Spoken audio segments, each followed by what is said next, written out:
So, Andrea, lovely to have you with us.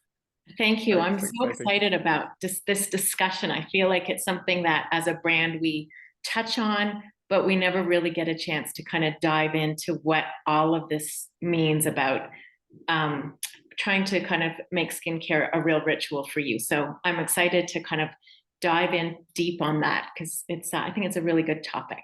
For sure, for sure. So, do you mind just introducing yourself a little bit for those that might not know you on the call? How did you come to set up Desavery, the kind of values behind the brand and everything like that? Sure. So I set up I kind of created Desavery probably about 4 years ago. And the intention of well, how can I say this? I wasn't some people are super skincare, like they're freaks. I mean, they absolutely love every type of skincare. And I have to say that really wasn't me particularly. But what I got interested in is more of the sort of health and wellness side of ingredients and learning about ingredients and how when you inhale them, there's a lot of science behind what happens to your brain when you inhale things. And I think that would be, and this is very kind of, I think, germane to this discussion, is that probably about 3 or 4 years before I started Desavery, I really got into meditation, and it really had such a big impact on my life. Yeah. So then I started Desavery, and the whole idea was I kind of got into all of these ingredients. I was like, wow, these really do almost give you like meditation in a bottle, because you inhale these ingredients and they can really make you feel a certain way, much like meditation does. So all of a sudden it was like, well, how can I connect these two things together? And then realizing that actually by putting a lot of these sort of ingredients in skincare, it was a way to bring that, call it spiritual, that mental change to that time in your life. And so then I did get into skincare, okay, big time. And so I kind of got hooked on all the ingredients and what they can do and what actually does really work for people. And that kind of got me to the creation of Desavery. Right. So I'll just say we have it's obviously skincare. The whole idea is it's skincare that boosts your mood, but also is really good for your skin.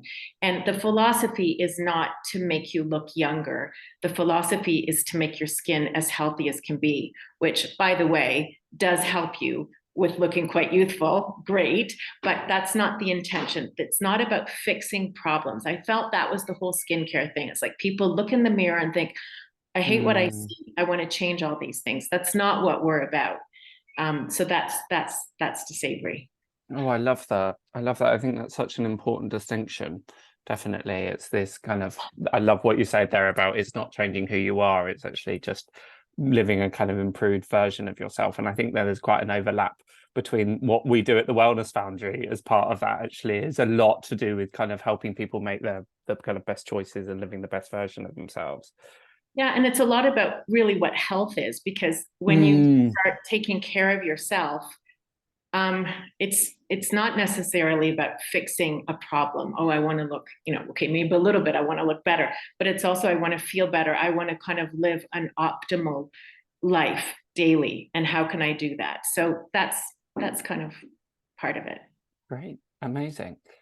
So I'll just briefly introduce myself and then we'll kind of dive into today's topic around the workshop. So my name's Fingal, for those that haven't met me, and I'm the founder of the Wellness Foundry, which started in 2019. And it just started off with me as a tarot reader and as a psychic, but since then it's really seen this exponential growth. So we run the full gamut of mainly spiritual but also wellness practitioners.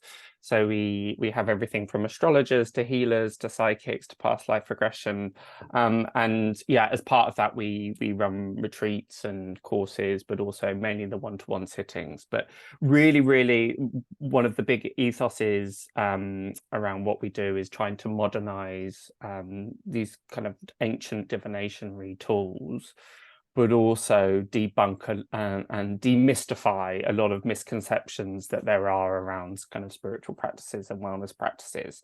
It's still very much under the guise of purple draped velvet, really, end of the pier kind of practices, and we're just trying to slightly bring it more into the 21st century.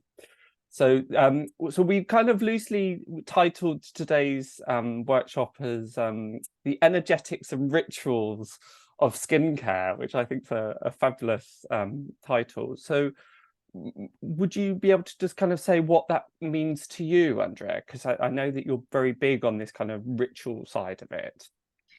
Sure. So a lot of the ingredients that I have used in the products have not only scientific sort of I wouldn't say proof, but scientific studies around how certain ingredients can make you feel. But there's also a lot of history in those ingredients and what they have been traditionally used for, what they call ethnobotany. So what those plants were originally used to help heal people. So a really interesting one is clary sage. We use clary sage in our facial oil. And clary sage, that word comes from the word claris, which means seeing. Clary sage was traditionally used to help with eyesight, but also we use clary to wipe away and see more clearly. So that's what I wanted to do. I wanted to create skincare that when you used it and you inhaled it, it was a moment to take for yourself, to kind of shut the bathroom door, bedroom door, and take some deep breathing and just really have some intention about your day. And sometimes that's the only time that busy people can get, is that 10 or 15 minutes. So why not tie in something that you're doing for yourself, for something that you can think about? This is how I'm going to face the world, both in the way that I'm feeling and I'm going to help myself feel good, and also in the way that I'm looking, that I feel good about how I look. And I'm doing these things to make myself feel good and look good. So it's that type of idea that I had. I think that it's just what I'd really love to try to dig down with you, Fingal, is how we can, how that really can happen. Like, how can you make that? I mean, we talk about this to our customers, and we talk, and I love to talk about it, but you know, what does it really mean, and how can we communicate that to people so that they can bring that into their life? I think that's really interesting. Yeah, for sure. Because when we were kind of teaming up and collaborating, and we thought, right, where within the Venn diagram of both of our companies, where's the overlap? And I think where we got really excited was this idea of rituals. Yes. And I'm such a big believer and advocate for rituals. I think they're so important in our lives. And I think the more and more kind of modernized the world becomes, which is fine. I'm not anti-modernization in many ways, but we kind of lose perhaps some of this ritualistic aspect. You know, we used to go on church on Sunday as a collective in the West, or there were certain rituals that we would kind of observe as communities. And I feel that it's really important. So for me, a ritual is about setting an intention and making a symbolic gesture or a symbolic set of actions that reflect that intention. So I'm sure we've all heard that where the mind goes, energy flows. And rituals to me are really about kind of bringing that mental intention into action so that we can, then it becomes manifest. And for me, it's really interesting. I was reflecting of when people, and maybe people can put this in the chat box, but when do they actually when is their skincare? Is it in the morning? Because for me, preparing for this workshop, I was really thinking, actually, the best time for me is at the end of the day when I come home and I can wash my face and cleanse, and I'm literally washing the day off. This is to me where it feels the most kind of opportune. And anybody that's worked with me knows that I'm a huge fan of idioms. I think they've got so much wisdom in them. And it's when it's like, oh, I wash my hands of you. It's the same thing, like when we cross the precipice of our homes and we're able to wash our faces, we can really work with this intention of I'm washing away anything that doesn't serve me. So as much as we're just kind of, it's for the face, we can also use that as an energetic cleanse, because as we well know, water is extremely cleansing. And I love what you were saying there. We've got this the sage, but you've got the clary sage in there, and every time I smell it, there is that kind of remembrance of this energetic reset. Using your skincare as an energetic reset is kind of one of the rituals that I would kind of advocate. Yeah, I can say that knowing my customers, I think that there's 2 times that people do their skincare, and that some people do it in the morning, but then some people, it's really their evening routine. It's before bed. It's, as you say, wiping off the day. I actually like that idea that you have about coming through the door and just wiping off the day. And of course, like the skincare world would not recognize that. It's like a morning routine or an evening routine, but actually it really doesn't matter when you use it. It's when it feels good for you and when you've got the time. I think another thing that I would say in thinking about how to create a ritual around skincare is there's so many, basically any type of ritual is when you kind of are giving over anything you do, whether that's exercise or swimming or doing the dishes or taking a walk or whatever it is, you can create a ritual around that. If you sort of clear the air and say that you want to have some sort of, call it sort of spiritual thinking related to that task. And so I think there's a lot of ways to do that with skincare. And certainly, even if you said to yourself, your intention is that you would use your skincare routine to think about the things you're grateful for, is a really, really simple way to go through and say, okay, every day that I do my skincare, I'm going to combine that with that gratefulness exercise, which we know scientifically, and I should do it more, just has huge benefits when you do sit down and say, here are the 3 things I'm grateful for. And if you did your skincare routine, whether that's in the evening or the morning, and said, here are the things that I'm grateful for, what an amazing impact that would have. And I think that it's that type of thinking that could be great for people if they wanted to do that. Totally, because in my intuitive development courses, I teach people around grounding. And they often say, oh, I often forget, or I don't have time, I'm so busy. And I'm just saying, well, do it when you brush your teeth.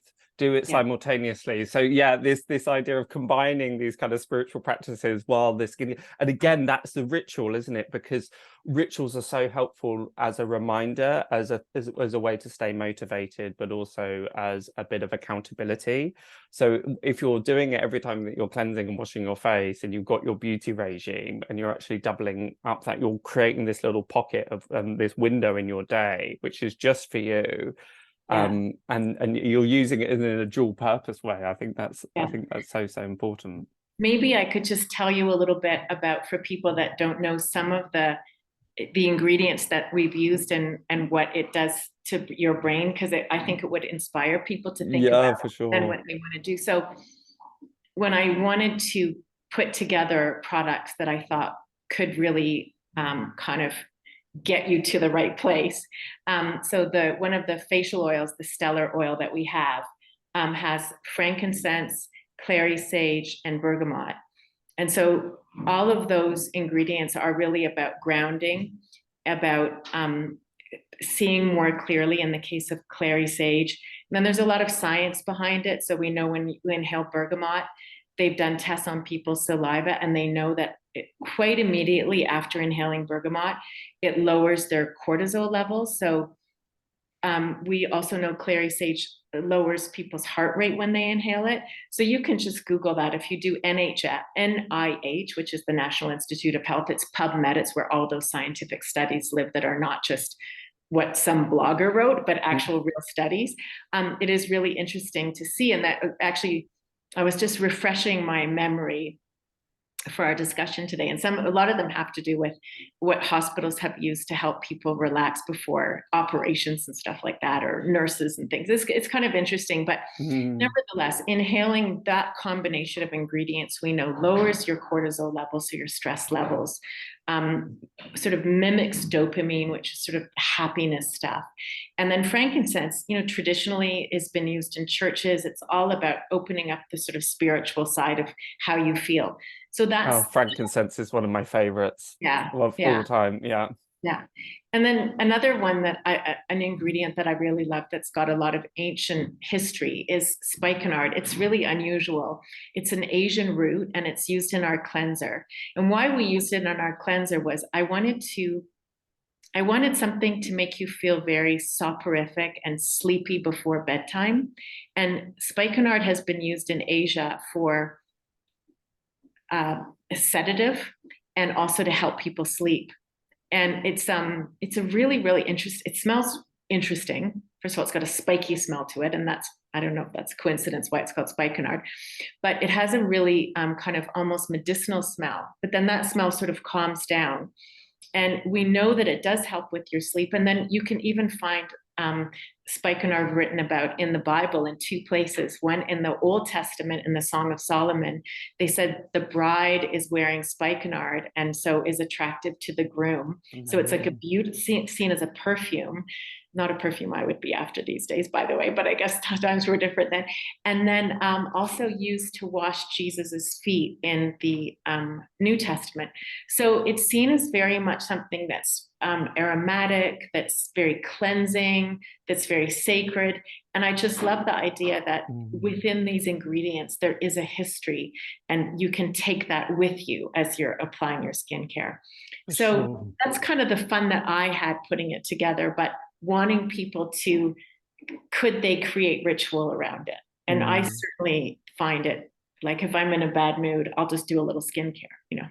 Yeah, it's the first thing that struck me about the product, and the product's gorgeous, but it is the smell, and the smells are obviously so evocative, and it's exactly the same reason that we often use sage in kind of spiritual practices, is that exactly as you say, it's kind of it's soporific. It immediately calms, even if I've had the worst day ever and then I smudge. It's just, it really brings me down. It's great. And actually rituals are also proven to, in of themselves, to be great for anxiety as well. It gives us a certain kind of sense of control, or it gives us something for the mind to focus on, that can again be, as you were talking about before, right at the beginning, very, very meditative. And it's often, we don't often combine these two kind of ideas, that actually your skincare regime should be meditative. It could be meditative. Yeah. What would you, I mean, I'm just going to speak as a kind of average person who loves to talk about these things, but doesn't always far do beyond them. average, I'm sure, Andrea. No, but you know what I mean? That kind of like, no, it's so easy to talk about this, to think about it and to think, yeah, that would be amazing. And if I did that every day, wow, I'd be this incredible person. But how can with your experience, how can you help people to stick with it? Or what kind, you know, just thinking in terms of, not too scary a word, but accountability. You start these things and it's a great idea, and a week later you're rushing out the door, you're not doing it. I mean, how do you help people to integrate these things into their lives so that it really does work for them? And I'll just say one thing, and this is back to me starting meditation. I probably, about, before I started meditating, I had tried like for years. And I just, this is not working for me. I got better things to do. Clearly, this is not working. I'm still an uptight, crazy bitch or whatever it was. And so how do you, but eventually I just thought, I got to nail this. And I did. But how can we help people to get to that point where they are sticking with something so that they do see the benefits? How do you help people do that? Because I don't have the answer for that one. Yeah, this again is why rituals are so important, because it's about when we have something that we implement and there's a routine to it and there's a focus and we're kind of bringing together mind and action. I think this is why rituals are so key. And again, some of the simple ways that we spoke about earlier is kind of combine some of these. You know, I used to teach meditation for many years, and one of the things that I always recommended is just do it as you're on the bus or on your commute to work. These things aren't necessarily incongruous. It doesn't have to be, you know, sometimes we can think, right, I've got to clear my schedule, I've got to make this kind of this temple within my home and then get into this really Zen place. And that often isn't actually what these spiritual practices are for. They are for everyday life. so to speak. There are many, many different ways that I would kind of recommend staying accountable. One of the things that I used to do is have an accountability buddy. So we would text each other at the end of the day, and we did exactly what you were mentioning there before. We used to text each other 3 things that we were grateful for, and then 3 things that we were grateful for ourselves. We called it a to-do list and a gratitude list, and we would just text each other. So getting an accountability buddy is a really, really great idea. The other things that I recommend, and it's quite simple, is just affirmations on Post-its, especially on your window, on your mirror, your bathroom mirror, somewhere where you're going to look every day, or you can even, you know, the amount of times that we look at our mobile phones throughout the day. Again, you could put the affirmation there as a bit of a reminder. I think on average, we look at our phones 94 times a day or something. There was one other thing. Yes. A lot of people think that meditation practice is about kind of clearing the mind and again getting in this very Zen place, but actually these practices are, I remember my meditation tutor once saying to me, the practice is noticing the times when your focus goes off. So those moments where you bring yourself back to what it is so effectively you're being mindful on what you're doing, that is meditation in action. It is not kind of sitting there, as I say, blanking the mind. It's about those times you notice, oh, I've drifted off, and just gently bringing that back in. And they're the moments to congratulate yourselves. You know, sometimes we can get really frustrated and kind of self-flagellation of, oh, my mind's wandered off again, or I've slipped. I was going to do those gratitude things every morning and I've missed the day.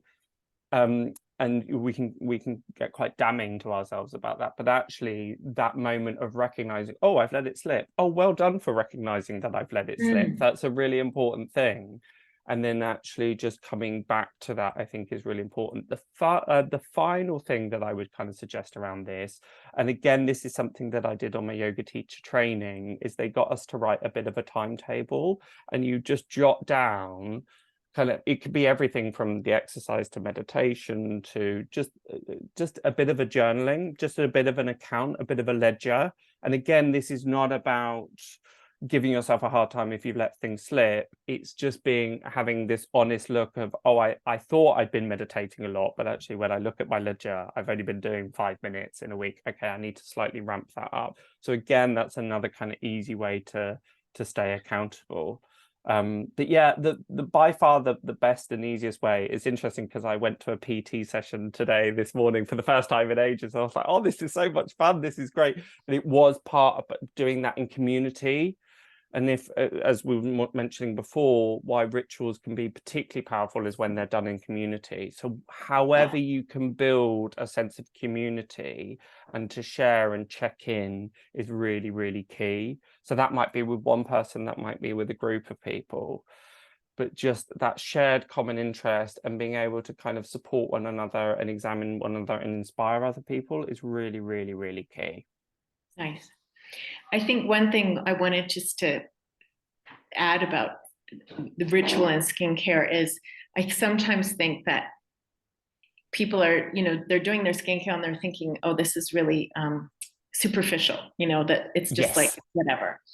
And one thing that I wanted to share with people that I think is really important is when you look in the mirror and you see yourself, you should see yourself for, you know, this is who I am. This is all my history. This is where I am right now. Maybe you don't look that good that day because you've had a hard time. Okay, like you admit that, own that. That's okay. And then the other thing that I feel like is by taking the time to make yourself feel good is also about saying, this is how I'm going to face the world today. This is how I'm going to smile at people. This is how I'm going to be having good connections today. And I'm almost preparing my face to have those positive connections. This is how I'm facing the world. I want to do it in a way that I feel good about myself so I can make other people feel good. And I feel like if you think about it that way, because, you know, when you're going through your day and you compliment someone or you just smile at someone, like it really does make a difference in people's lives and you get so much feedback. And it makes you feel good. So almost using skincare as a way to say, this is how I'm preparing for some really good interactions today that is going to make me feel good but also that I'm going to be giving to other people. And I think that kind of can wipe away any sort of superficialness about skincare, make it ease your guilt if you feel like I shouldn't be, you know, sometimes we Love just that. feel like, yeah. So I think It really skincare reminds that me of way. a practice that I've been using, and it goes back to your earlier point of I started every morning with gratitude, just 5 minutes of thinking of everything that I was grateful for, and it raises your vibration. So you do go about the day noticing all the great things, and all the synchronicities start coming in, and the serendipity starts coming in. So I really love that idea of using skincare as a moment to anchor that. And Yeah. actually set that as an intention, because one thing I kind of wanted to touch on as well briefly was actually, because there's a water experiment by this Japanese scientist called Emoto, and he did this water experiment back in the 90s, where he said to ice crystals either "I love you," or he would read words from the Quran, or he would play the Mozart, and then on the flip side he would say "I hate you," or these quite venomous sentences, and then looked at them under the microscope. And those that had loving words said to it, "Just water, this is water," they put it under the microscope and they had the most kaleidoscopic, beautiful structures. And then they looked under the microscope at the water molecules that they'd been kind of saying "I hate you" to, and they were just murky and splotchy and really just kind of grim. And they did the same experiment with rice, and the rice that they said "I love you" to lasted like cooked rice. It was fresh for weeks and weeks and weeks, and the cooked rice that they said "I hate you" kind of went rotted within a week. It's fascinating stuff. There's lots and lots of YouTube clips around it. And it really made me think there's something that you can also apply to the skincare as well. For sure, it's like actually setting that intention. I think this is what everything that we're going to is setting that intention. And even, and it might feel a bit kind of artificial initially, but even just kind of speaking your intention into your skincare before you kind of put it into your skin, or, you know, may this make me grateful for the day, whatever it might be, but actually using your skincare as a vehicle and as anchor for that.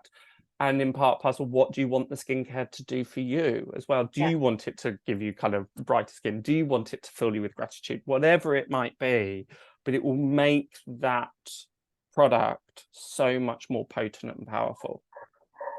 Yeah, I really like that. And of course, I mean, with my products, that's kind of easy to do because you can just put it on your hand and you can just inhale it and think that, and I think you'll feel pretty good. Yeah, completely. Yeah, Completely. It yeah, really does. Yeah, it brings yeah. it up. Nice. Wonderful. Lovely.